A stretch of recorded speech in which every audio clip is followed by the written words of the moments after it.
So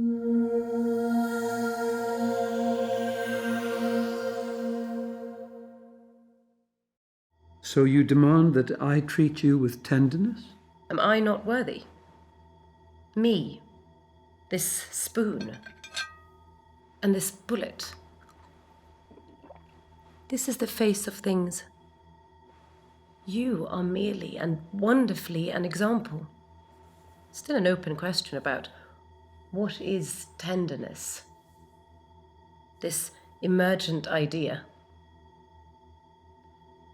The question that your great-great-great-grandchildren will still be asking. And with the forces we face in this world. Look around you at this frozen room. See them in mid-step? Your tenderness may not always be gentle. This is not about petting your dog. Through the yielding and the calm is the power. But do not mistake me. It may be containment, or deterrence, or neutralization, or a room full of agents made docile by relieving them of the burden of time. This is about the rights of a thing, about your human obligation to the thing. Can a thing be wronged? Not just robots, but all of the physical world. The rivers, oceans, mountains, plains, the green canopy of earth, stars, and the ideas and the collective histories of every thing. We just listened to a clip from the Spark Hunter file, and our hero was talking about tenderness. You know, it's interesting. All along, I've been talking about giving and using new eyes to look at old words and concepts that we think we know. But just like we took remembering apart, remember, take the concept of tenderness. We all think we know what it means. It takes great intensity and control in order to be truly tender, caring, loving. Trust me, there are moments when, as a mother, it takes everything that you can, or a parent, it takes everything that you can muster in order to be tender in a moment, to really understand that as all things have standing, that includes not just all of humanity, but it also includes the canopy of the rain and the boreal forest. It includes not just the 10% of the iceberg that we see above the water, but the 90% that is below it. It is hard for me casually to think, how can I be tender to a roach? But I must understand that this place where we live on Earth is an entire ecosystem, and all parts of it have value. All parts of it have standing. One of my favorite quotes is from Terence. He lived roughly between 160 and 170. I still say BC, but you know what I mean. He was probably born in northern Africa. To the best of our records, he wrote 6 plays. And in one of them in particular, he said, "I am human, and nothing that is human is alien to me." This is a really hard concept for us to embrace, but it's very important because what it means is that if a human being has ever done it, whatever it is, however positive and wonderful it is, or however horrific it is, it means that I have within me the capacity to do it. The good news in that means that we have the capacity to choose to do differently from what we have done, which has brought us to where we are on the precipice of such tragedy and negative outcomes for humanity, but we must have the courage to choose to do that which is good. We must deliberately choose to love the world. We must choose to be tender, a fierce tenderness. Environmental justice is not the equal distribution of the challenges or the negatives of a process, whether it's a manufacturing or production process, it's decisions about natural resources or extractions. I don't just want to equally distribute the harm. I want us to address choosing processes that don't do harm.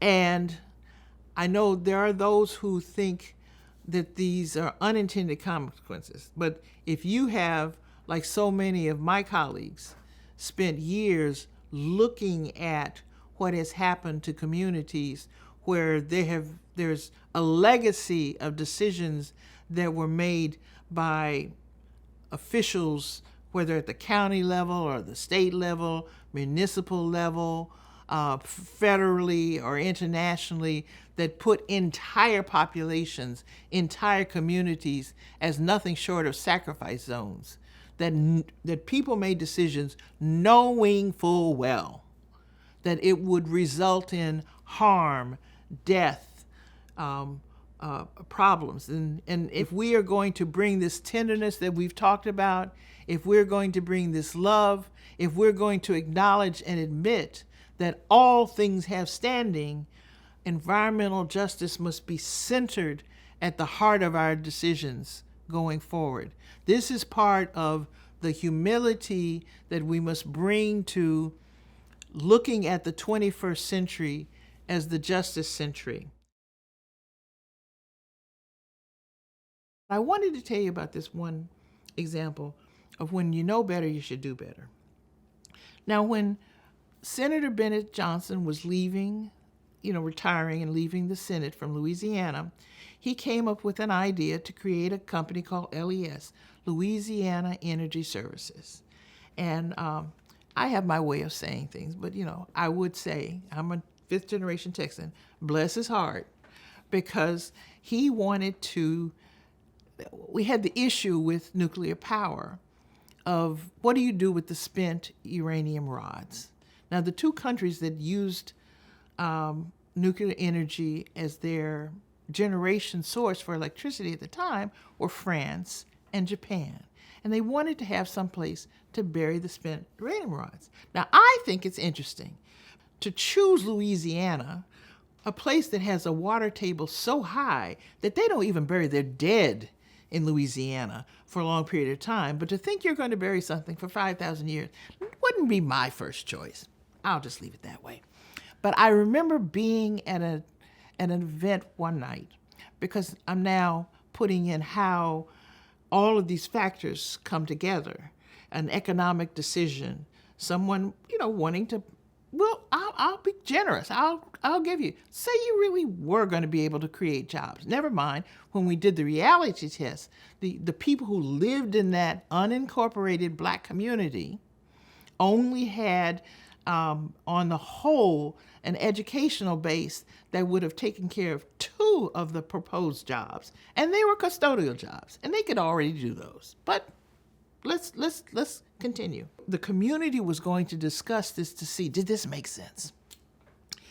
And there was a moderator, and he was running the event. And people had stood up making testimonials, these will be jobs, or these won't work, and this. And it had been about 3 hours, and everybody was tired. And so he turned to what was clearly a mother of the community, a respected woman. Her name is Uma Malone, and I will never, as long as I live, forget this moment. But he said, Sister Malone, you haven't said anything. What do you think about this process? Now, if you've ever been to a Black Baptist church, there is a sister there, and it takes her a moment to get up. But you should know, when the first thing she does is when she smooths out her skirt before she stands up, you are about to learn something. Pay attention. So Sister Malone smoothed her skirt and took a good 4 or 5 minutes before she finally stood all the way up. And she wasn't much taller when she was standing up than she had been sitting down. But she looked around the room and she looked straight forward and she said, you know, I don't have a PhD. I don't have an MD. In fact, I don't have no D's. But I know right from wrong. And this here is wrong. And then she sat down. She knew it was right and wrong, and they needed to stand up for what was right and not to be stepped on, as communities, which are often called sacrifice zones, have been for far too long. We have agency. We have standing. This is the moment. It's time for us to stop doing things that we know are abusive because we have options. Sometimes people resent things as though this is the only possible way that something can be done. It may be the fastest way. It may be the way that gives financial remuneration for someone for whom the tailpipe or the exhaust pipe doesn't go through their house or their office. But is it just? I keep saying that the 21st century has got to be the justice century. And I stepped back and I thought about, if we look particularly in Western society at the Magna Carta in 1215, and we look at a series of documents and movements and moments, if you look at, the age of the Enlightenment or the Renaissance, or all of these things that have impacted things, or I think, sadly, we look at the doctrine of discovery. There's so much history. We had these amazing, wonderful explorers. And as a child growing up in the 50s and the 60s, I learned all these songs about Columbus, sailed the ocean blue in 1492. They didn't say anything about the fact that Ferdinand and Isabella had gotten the doctrine of discovery, which literally gave sanction to exploit people on behalf of the richest to come back to Europe, to those monarchs. And they said, it is all right to enslave, because they added at the end, because ultimately you're going to save their souls. Now look, I happen to be a very religious person, so I'm not knocking the theology of religion, but we have to say, we now know so much better. Why do we continue to do things that exploit people? Now, I never use the word, particularly in terms of the United States, of talking about people being slaves, but I acknowledge that people have been enslaved. And while that institution was legal, it was not moral. And we don't need to lie about it. We don't need to say, oh, well, we didn't really do that. We did do it. And I say we because I'm part of this country. Did I personally do it? Did anyone alive now personally do it? No. But the reality is that financially this country, and you know who said something that was so powerful to me that has struck with me when Michelle Obama was first lady, and someone was talking to her and challenging her on this, she said, "It is never lost on me that I wake up every morning in a house that was built by slave labor." We are old enough, big enough, and strong enough. If we really believe in our institutions, if we believe in democracy, if we believe in justice, we are actually strong enough to face the reality of what happened and show that we are going to do it differently. That's the whole point of the 21st century being the justice century. I've worked many, many years. I've been on 23 U.S. delegations, and I love the work. It is tedious. It is time-consuming. It is rather like watching grass grow in a very dry season. But it is what we have to use, and now we've had this Paris Agreement. And we've routinely made commitments, but we haven't put in place the infrastructure that is sufficient to stand up and carry those out. I mentioned being on the U.S. delegation at the Earth Summit in 1992. On the 20th anniversary of that, I was giving a speech, and the person who had given the speech on climate change at this climate change summit before me was President Clinton. So you got to step up your game. So I decided to give a speech that was from Dateline, June 20th, 2076, which at least in the United States would have been the 2 weeks before the tricentennial. And in so doing, as I did my numbers, I realized, at least in my own family, because my great-great-grandfather and my great-great-grandmother, Lydia Harding and Granville Harding, were born in 1841 and 1850 respectively. They were born during the period in which the institution of slavery in this country was no moral institution, it just was legal. And it was just before, on the threshold of the Civil War. If you calculate the 7 generations, this speech that I was giving, or would be giving on June 20th, 2076, would be the 7th generation of which we so often talk. And so many of our indigenous colleagues say you must make decisions that respect and understand the arc of 7 generations. So if I could give this speech with integrity and comfort and express the result of the hope that we are explaining contemporaneously now in 2076, what would we have done in order to be able to make that speech? So I'm not going to give you the speech now, but I went through the kinds of actions that we needed to take.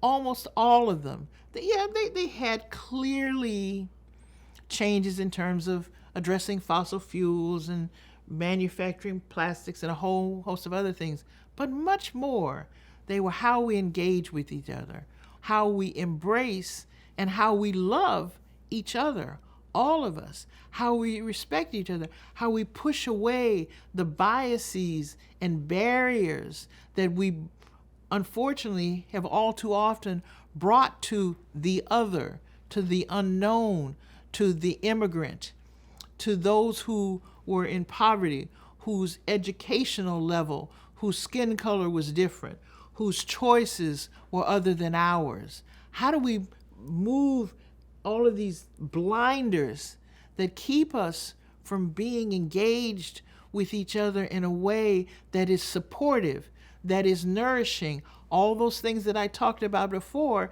that at least we have always attributed to mothering, to nurturing, how instead of looking at those as lesser and simple and insignificant qualities, understand them to be the most fundamental and the most basic in terms of really being supportive to build truly strong communities that will not choose to burn down an Amazon forest for 2 or 3 cycles of producing charcoal or some crop and then leaving the land barren to become tundra or savanna, as opposed to the rich, vibrant biodiversity that it exists. We have different kinds of intelligences. We have different kinds of knowledges, and we must figure out how we value these. This is hard work, but this is the work of this 21st century. This is the work of justice. This is the work of fairness, equity, inclusion. This is the work that lies before us. Too often we've talked as though we have all the answers and we know exactly what to do, but we need a much more vigorous experimentation and willingness to try new. I talked earlier about the doctrine of discovery, which was clearly established to exploit and plunder. It sanctioned slavery, colonialism, imperialism, and some of those really wonderful institutions that have brought us here. Now, I say that a little bit facetiously, obviously, but now in this century, this justice century, we need to focus on the doctrine of recovery. How do we now go in and recover those human interactions that we need desperately? There's a wonderful quote from the Reverend Theo Parker. I think his dates were 1810 to 1860. He died in Italy. He was from Massachusetts. He was a Unitarian minister. And interestingly, this quote has been attributed to the Reverend Dr. Martin Luther King because it was one of his favorite quotes so much. But the full text of the quote, I think, really is an instructive one because it shows that Dr. King, in his wisdom, really took the spectrum of wisdoms that had come before him. And I challenge each of you to do the same thing. So I want to just use Reverend Parker's comments because I think they really help us understand. He said, "I do not pretend to understand the moral universe. The arc is a long one.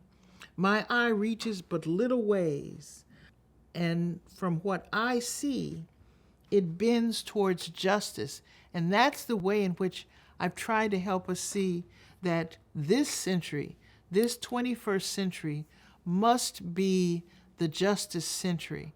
We must pull back scabs and scars, examine the truth bravely, boldly, holding and supporting each other, but still facing it.